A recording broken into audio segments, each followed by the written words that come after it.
In their Week 14 loss to the Dolphins, Jets pass catchers dropped the ball literally. Coming off a Week 13 win where they were able to score 10 points in the final 2 minutes and had multiple tough contested grabs, I feel like they took a step back with at least 5 drops. That's not me who counted that. PFF had them at 5, and other outlets had them as many as 8. I'm not here to call anybody out, but let's take a look at the how and the why these drops happen, because I feel like offensive coordinator Tanner Inkstrand called a good game. The execution just wasn't there.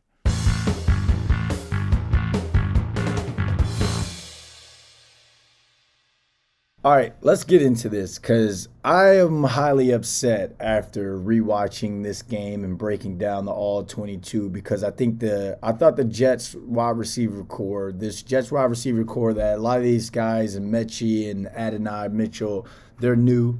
A lot of these guys are getting the opportunity. Obviously, Mason Taylor is a tight end that was drafted in the second round to be a guy here. I think they took a step back this game against Miami, and I have no clue why, because I was in the locker room this past Wednesday, and the vibes were high in the locker room. Guys were ready to try and win 2 in a row, to try and build something, stack some sort of wins. So let's watch this route and the drop by Mason Rudolph. I believe it was picked. This is a third down. This is one of the opening drive. I believe this is the opening drive here. It's a third down, third and short, and they call something here for Mason Rudolph to get the one-on-one versus cover one or one robber coverage, which is man-to-man. So we'll focus mainly up here. We don't need to really focus on what's going down low, but you're getting one-on-one, cover one, meaning he's man-to-man, man-to-man. This safety is going to play free in the middle of the field, and you got the robber right here. He's going to jump any routes that come across the middle, rather it be shallow cross, a basic, in, a dig. This guy's here to help have some sort of help for these DBs and these defenders in the middle. You want to funnel everything to the middle to get it to your help right here, which is this robber. All right, so let's watch here. We've got the seam concept right here. He's obviously going to wide depart, touch paint here, be some sort of a pick, but not much. It's not like a pick route or a mesh concept. You're actually running the route to win. Mason does a really good job with his release. Would like to see a little bit more something here at the top of the route so this defender doesn't get hands-on the way he does, but he's able to get a good push off. Great separation right here. The ball's thrown a little bit behind him, and we're going to see on the tight copy, I don't like his hands. I don't like the way his hands are placed to catch this ball. This ball gets up on him quick. And because it's a Tyrod Taylor throws a fastball here. It's a little behind Mason Taylor, but we've got to catch that. We've got to catch that, especially on third down. We've got to extend that drive right there. Let's watch the tight again. Low snap. Tyrod Taylor looks like he's a little rushed. You see him try to flip to get the grip of the football. He's got a really good pocket here, but let's watch right here. We're gonna watch where the drop actually happened. I don't like how Mason's palms are together. It's like they're open and they're together. Kind of like the emoji. When the fingers are together, your hands are open emoji. You never want to catch a football like that, especially when it's behind you. And you can say it's behind you, but if you see the football here, it's right here on his chest. I'm wondering, because you see the little black right here, that's not his tape or that's not the Gotham jerseys. I'm wondering if he tripped a little bit, because that is what I believe may have thrown him off a little bit, because if he was able, again, ball's thrown behind him, is what it is. Second round draft pick out of LSU. You've made these tough catches throughout the season. He's got to extend his arms, catch the ball away from his body, and still throw the rock up. Like we say, throw the rock up. Like, I don't know if you guys remember Jay-Z, Rockefeller Records. They threw the diamond shape hands up. Some even say it's Illuminati. But you want to catch the ball with the diamond in between your hands to be able to catch it, pluck it, tuck it, and get upfield. A better football, he's able to catch and run. Maybe he makes this robber miss, gets a little bit extra yards, but at least this should be a first down. At least this should be a pitch, catch, first down. So Terran Engstrand called the right play. The X's and O's were there, but the Jimmies and Joes of the players did not execute. And because of that, I mean, you guys know what happened this game. Dolphins were able to jump up to, what, a 21-0 lead. All right. Tyrod Taylor gets knocked out of the game. Brady Cook comes in, undrafted free agent. We on the perimeter gotta make plays for our young guy, for our young quarterback. Going to be watching Adonai Mitchell, who had a monstrous game week 13 against the Falcons. I think he took a step back on this game. In this game, again, not trying to knock on anybody, but I wanted to see more from him because he should be the wide receiver 2 going into the spring next year. This is what he's auditioning for by getting traded over here, being able to step up. Garrett Wilson's out right now. This is your job to go and take for that wide receiver 2 position next year when Garrett Wilson comes back. Let's watch the play.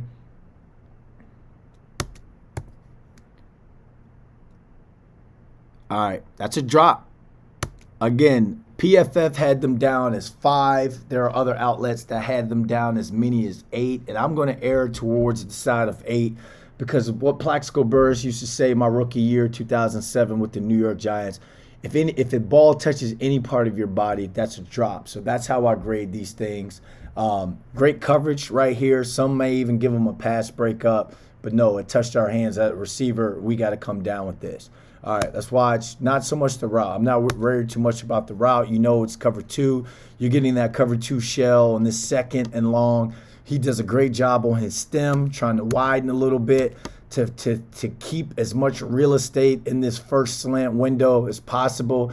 Again, I don't like the hands-on. That kind of throws us off at receiver a little bit, but still, wins to the inside. You want to see this left foot touch the ground and him snap and become flat. It's almost like you almost run in the under here instead of trying to slant it into that Will backer. But I like the snap. This defender's all over him, but this is where we get paid. This is where we come down with these contested catches. This is how you show Engstrand, Aaron Glenn, Garrett Wilson that you are that valuable wide receiver option on the other side of Garrett Wilson when he comes back. Instead, it's a drop here. Let's watch one more time before we go to the tight. Got to watch the tight on a lot of these. Look, see the hands? This is a pluck, strong hands, put this football away. Instead of it being third and about 4 to 5-ish to where it's 2 down territory, now it's 3rd and long.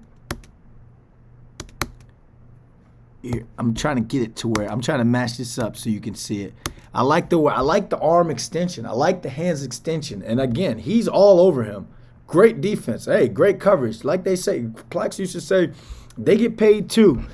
But at the end of the day, when we handle our business at wide receiver, when we're feeling it, when we're making plays, we come down with these. So you see this tight spiral right there, contested catch in this first slant window. You want to be able to come down with that. It gets on him. And here's where I think the problem is, and you can't really see it too much because it's blurry here. All right, he goes and he reaches and extends with his hands, but he's letting the ball get on him too much. AD has very long arms. He's all 6'4". He's all bit of 6'4". I'm 6'4", 6'5".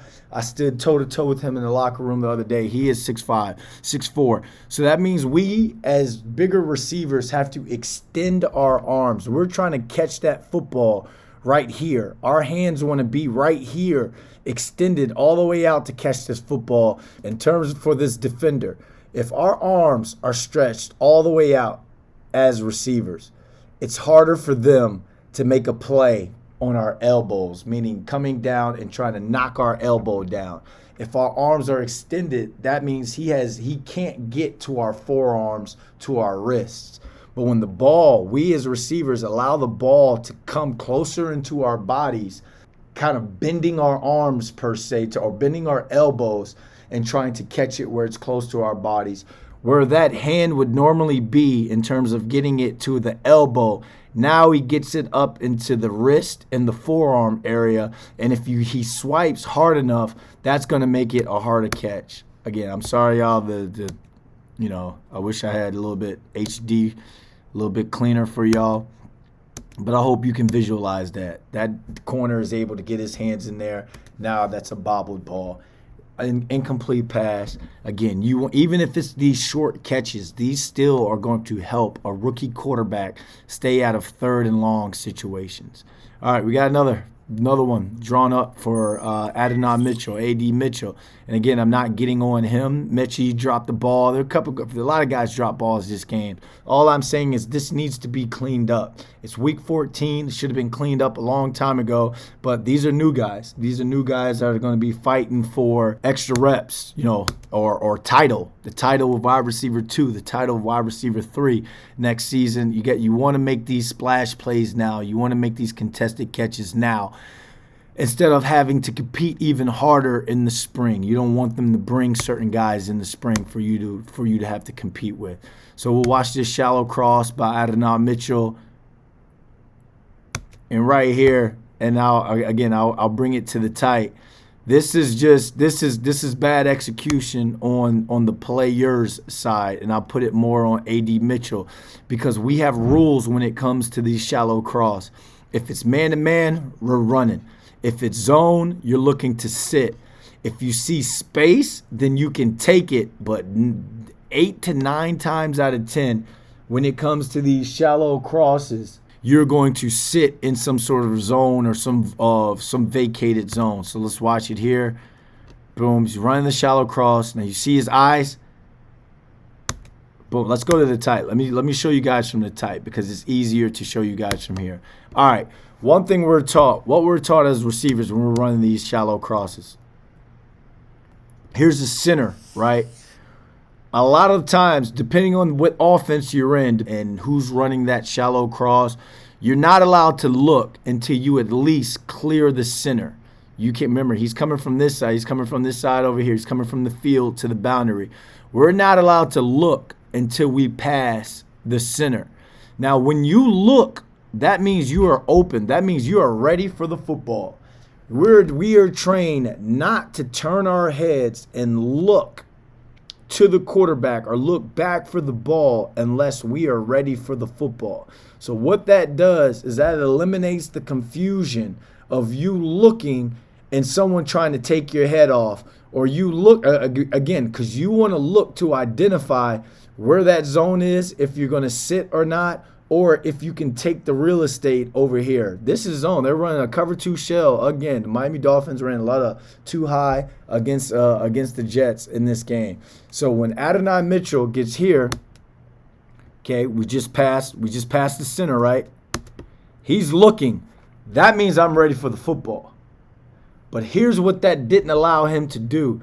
There is a curl the flat player, right? There's curl the flat player, curl defender right here. We see him. He shows up late. You're not looking at him, so that's not telling you. That's telling the quarterback you're ready for him to throw the football. You're ready. But by you not looking, you're not able now to navigate if I'm sitting down or if I'm going to pass up this defender, if I'm going to take it. Matter of fact, let me wind it back a little bit more so you guys can see it from the wide. So this is what I want you guys to see. So he's here. Now look when he turns. When he turns.